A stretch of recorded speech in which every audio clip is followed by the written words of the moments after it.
Bienvenidos a una nueva temporada de Nissan On Air.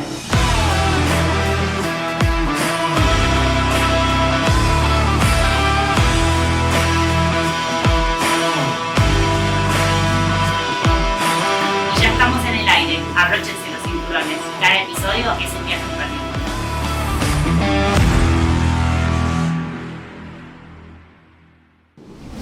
Hoy vamos a conversar con Pablo Wannon. Él es periodista, editor en tecnología, innovación y negocios. Escribe en la revista Noticias y en la revista Forbes y además es investigador en semiótica. Un gusto, Pablo, que estés acá con nosotros. Gracias. Muchas gracias. La verdad que está increíble el Nissan Innovation Week. Estamos aprendiendo muchísimas cosas, así que nos está abriendo la cabeza. Vamos a introducirnos un poco en un mundo que vos conocés muy bien, que es el de la inteligencia artificial.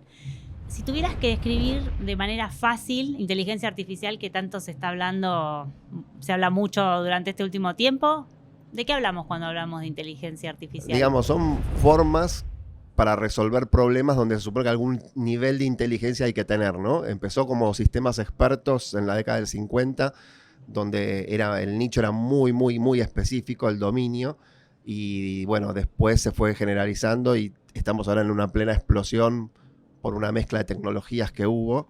Entonces empezó a notar que ahora que el lenguaje natural lo entienden, la traducción pasa a ser un problema. Los especialistas de inteligencia artificial directamente te dicen hoy en día que ellos piensan que la traducción de un idioma a otro es un problema resuelto. O sea, ya lo dan como que la tilde se la tienen.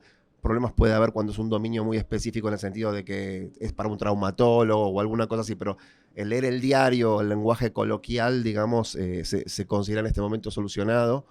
El gran driver fueron los juegos, en realidad. O sea, eso también es interesante de verlo, ¿no? Y bueno, el ajedrez fue el que más evolucionó. Así que estamos en el momento en que la inteligencia artificial es parte de nuestro día a día, ¿no? O sea, hoy en día los teléfonos, todos tienen...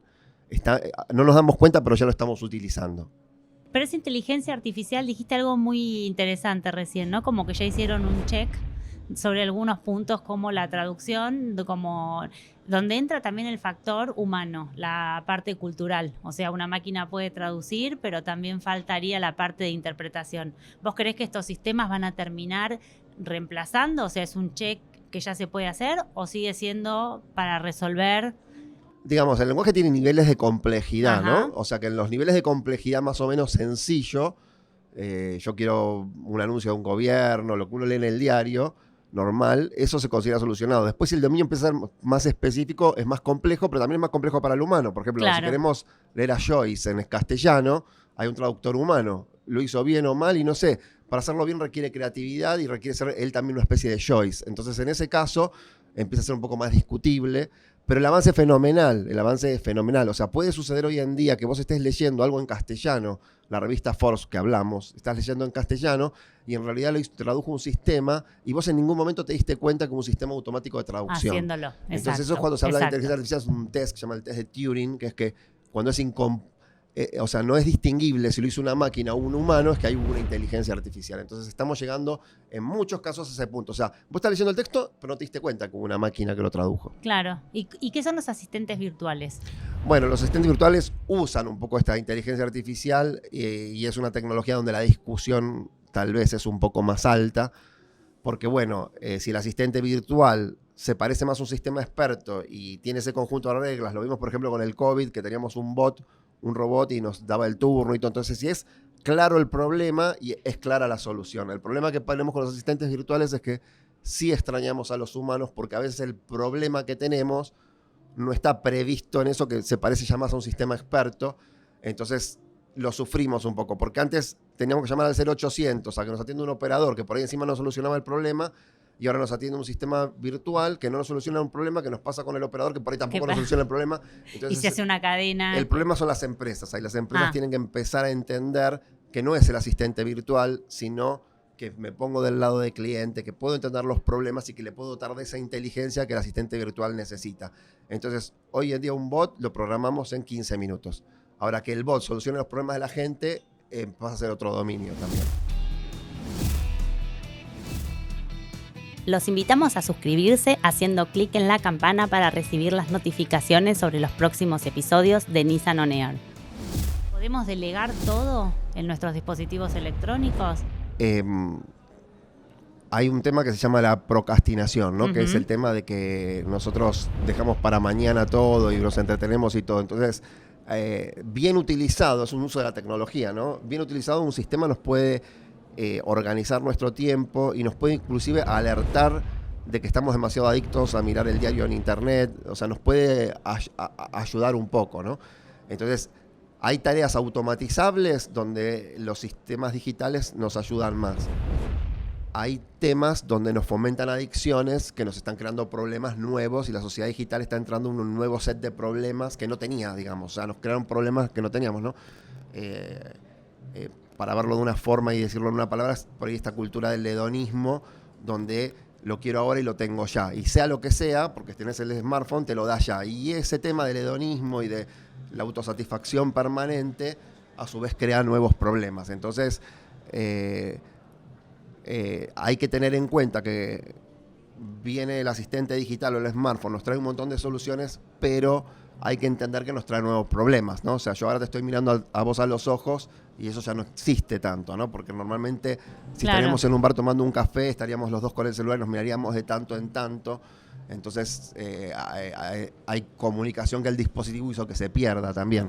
Como toda evolución tuvo sus beneficios y sus contras que hay que superar, y ahí también entra otro tema que es el de la ciberseguridad, ¿no? Nosotros nos empezamos a acostumbrar a poner mucha información en los...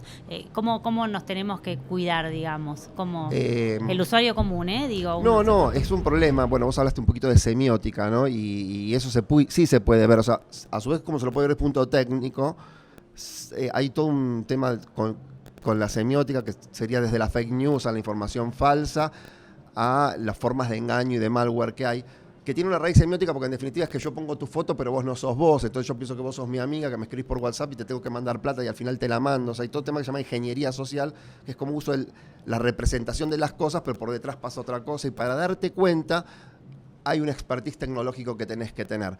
Que, por ejemplo, eso te está mandando un sitio falso y no al de Clarín o al de que sea, ¿no? Y por la considerás validada la información y no lo es.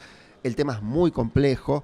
Y la tecnología está avanzando a darnos nuevas habilidades más rápido de lo que nosotros estamos solucionando los problemas antiguos. O sea, no solucionamos los problemas de los mails falsos, y hoy aquí vamos en Nissan que va a haber interfaces mente-cerebro para reaccionar mejor a los autos. Entonces, imagínate que también esos son nuevos problemas de seguridad. Entonces, las tecnologías avanzan y nos dan más habilidades, con lo cual crean nuevos problemas de seguridad y ni siquiera resolvimos los antiguos. Así que eso es un problema.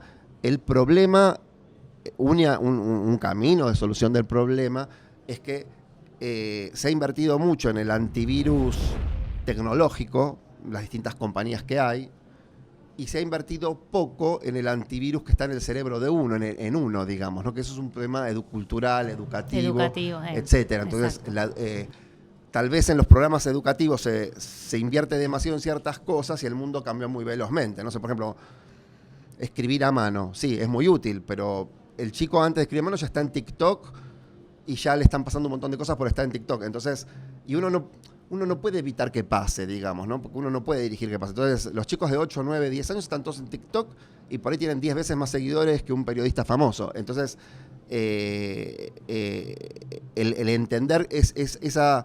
O sea, una buena idea de una empresa es una empresa que automatice procesos de enseñanza alrededor de estas cosas, ¿no? Porque de una forma también tiene una cierta lógica, ¿no?